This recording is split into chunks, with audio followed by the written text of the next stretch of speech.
Magandang araw sa lahat. Tayo po ay narito upang malaman natin ang paksang tatalakayin, pagbibigay ng libreng school supplies sa mga kabataan. Ito ay imumungkahi ng ISKI chairman na si Janice Jacinto. Pangalawa, mga pantipalak para sa mga kabataan. At ito ay imumungkahi ni ISKI kagawad ni Lizelle Villa. Pangatlo, pundo para sa gaganaping proyekto para sa mga kabataan. At imumungkahi ni ISKI kagawad Sophie Tolentino. Pang-apat, mga komento tungkol sa pag-uusapang proyekto para sa mga kabataan. Imumungkahi din ni ISKI kagawad Roger Bisabe. At ang agendang ito ay inihanda ng ating sekretaryo na si Noven Flores. Magandang araw sa lahat. Ako nga po pala ang inyong ISKI chairman na si Janice Jacinto. Tayo po ay narito sa Barangay Magatas upang magbahagi ng kaunting tulong para sa mga kabataan para sa darating na pasukan. Kasama ko nga po pala ang mga ISKI kagawad, sina Lizelle Villa, Sophie Tolentino, at Roger Bisabis.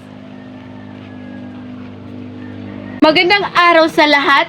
Muli, ako nga pala ang inyong ISKI chairman at aking imumungkahi ang pagbabahagi ng aming kaunting tulong para sa mga kabataan.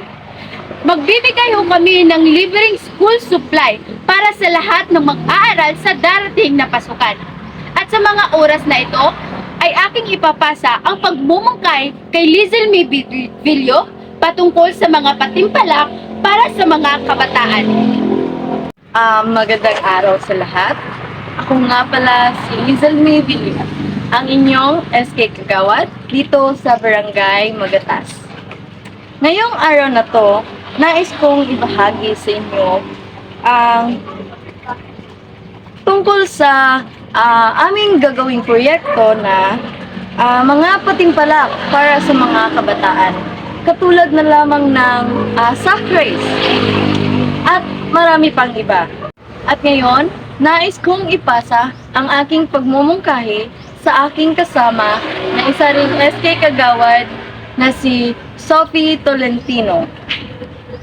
Imumungkahi niya ang tungkol sa pondo para sa gaganaping proyekto para sa mga kabataan. Yun lamang po at bigyan natin siya ng masigapong palakpakan. Magandang araw sa inyong lahat.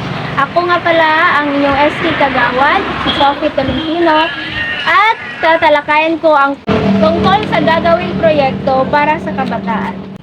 Ang nakalaang pondo para sa aming proyekto ay umabot hanggang 10,000.